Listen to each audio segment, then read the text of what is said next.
Si je vous dis que 85% des métiers qui existeront dans 30 ans n'existent pas encore aujourd'hui, quid de l'infoprenariat? Est-ce qu'il en fait partie? C'est le sujet de notre émission d'un Businesswoman.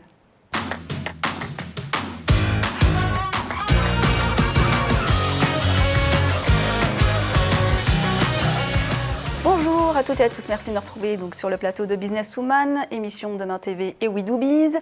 On parle de l'infoprenariat, c'est un business model qui n'existait pas, qui était totalement méconnu il y a encore quelques années et qui aujourd'hui reste encore marginalisé. Pourtant, il rend de plus en plus d'indépendants très riches, voire très très riches.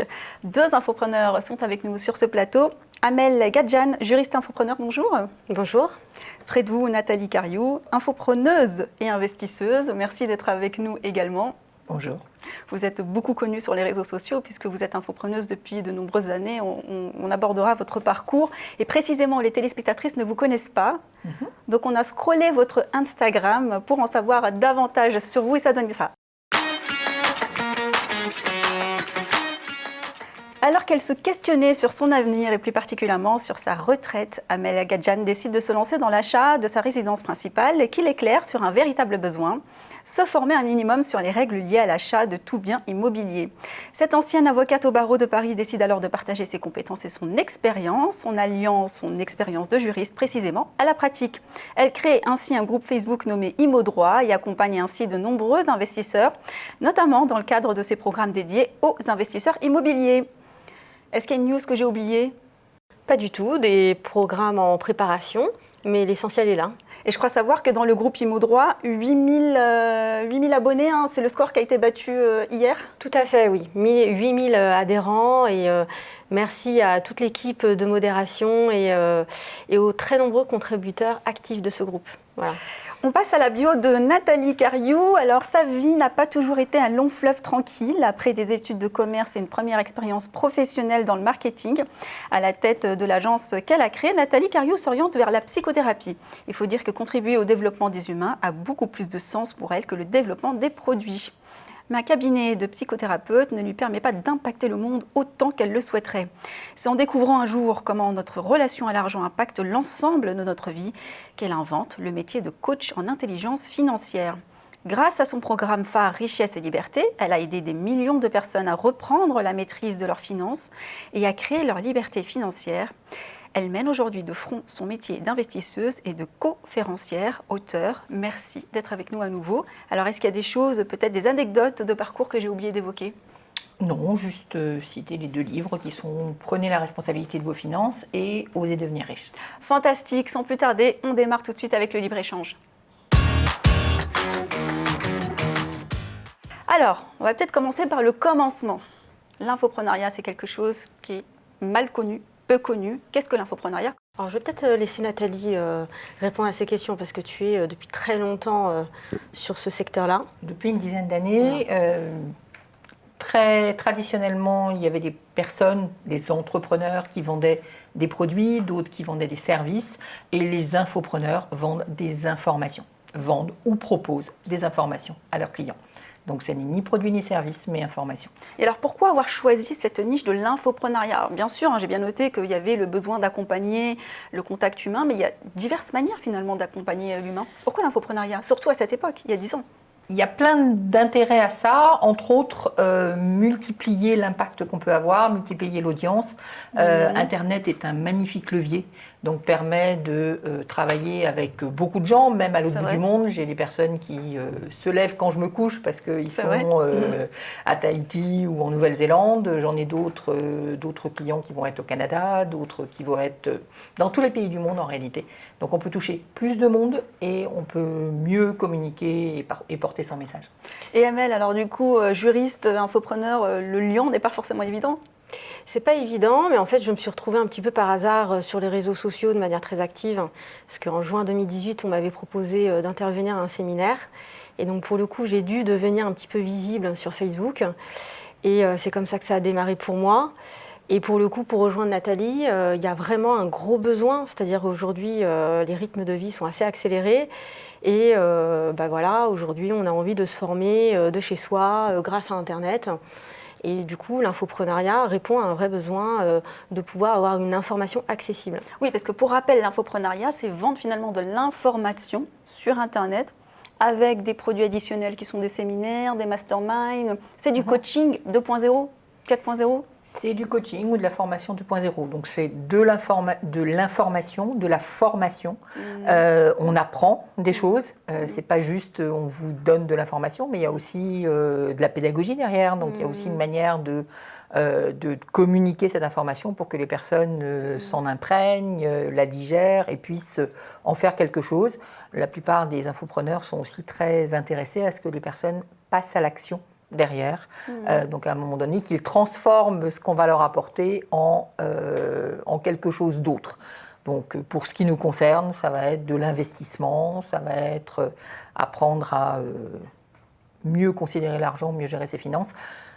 Mais c'est un thème parmi d'autres. Ça pourrait être apprendre le piano et ça pourrait être cultiver les chèvres. Le sujet financier est un sujet qui revient assez régulièrement et pour le coup, il est très fédérateur. Comment vos proches ont réagi finalement à votre annonce de vous lancer dans l'infoprenariat, déjà un domaine qu'ils ne connaissent pas forcément, et parler d'argent dans un pays où c'est un petit peu tabou? Pour ma part, beaucoup de soutien, parce que c'est vrai que j'ai une expertise juridique que j'exploite par rapport à ma profession de base. Donc à l'origine, je suis avocate et donc je suis devenue juriste. Et en investissant dans l'immobilier, je me suis rendu compte qu'il y avait un véritable besoin de pouvoir être accompagnée sur ces aspects juridiques. Et pour le coup, le fait que je le mette à profit de manière que j'essaye d'être pédagogique, c'est quelque chose qui a été vu de manière très positive. Parce que voilà, ça demande beaucoup de travail quand on veut faire les choses sérieusement. Et pour le coup, mon entourage voit effectivement l'investissement que je mets à préparer du contenu que j'essaye d'être de qualité. Et pour le coup, voilà, comme ils se rendent compte qu'il y a un véritable travail, une rigueur, un planning à tenir, du contenu à travailler, voilà, c'est la raison du soutien. Ils ne regardent pas juste voilà, le résultat, le rendu final, mais tout le travail en amont que ça demande. Et vous, Nathalie, il y a 10 ans en arrière, quand vous leur avez annoncé l'infoprenariat et en plus pour parler d'argent? Je n'ai pas annoncé. Vous êtes allée et peu importe ce donc je n'ai pas annoncé. Effectivement, même aujourd'hui, je pense que les infopreneurs sont peu connus et je dirais incompris. Et c'est effectivement compliqué de comprendre que je ne vais pas tous les matins à 9h au bureau pour en partir à 19h. Je travaille entre guillemets sans horaire, quand je veux. Ce qui me permet aussi d'avoir des investissements, de mener des investissements en même temps. En ce moment, je suis en train de rénover une grande surface. Je pense que les artisans avec qui je travaille n'ont toujours pas compris tout à fait pourquoi j'étais... Enfin, c'est surtout pourquoi j'étais tous les jours sur le chantier. Donc, ils ont peut-être l'impression que je ne travaille pas. En réalité, je travaille, mais mon travail, c'est un ordinateur. Mon bureau, c'est un ordinateur. Bien et donc, sûr. je peux absolument le faire quand je veux et où je veux. Alors, vous me tendez la perche, c'est parfait, parce que la promesse numéro 1 de l'infoprenariat, pour celles et ceux qui éventuellement souhaiteraient se lancer, c'est ce qui se dit sur Internet, l'automatisation de son business.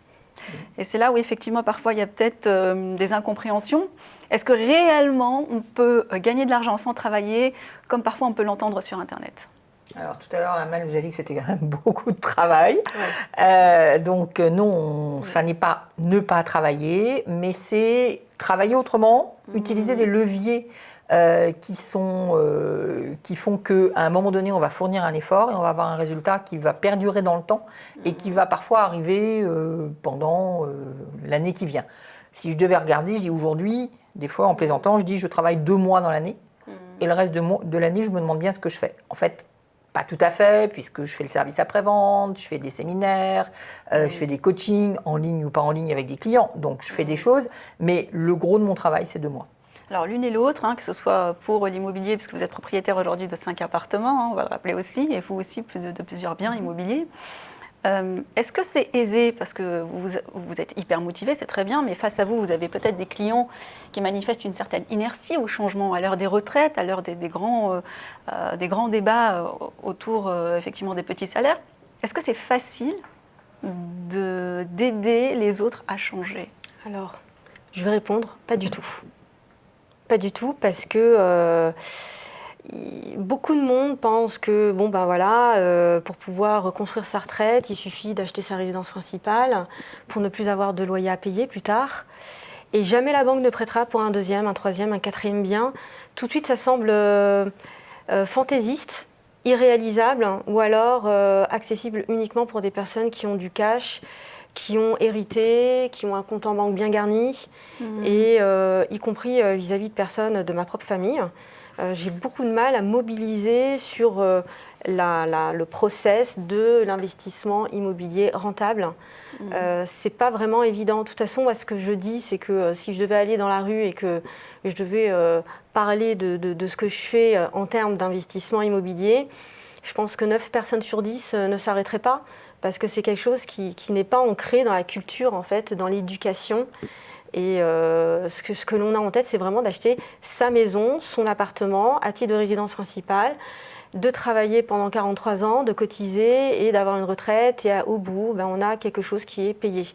Mais d'acheter comme ça des biens immobiliers de manière sécurisée, de manière stratégique, oui. Voilà, pas n'importe comment, c'est pas quelque chose qui est de l'ordre du possible pour beaucoup.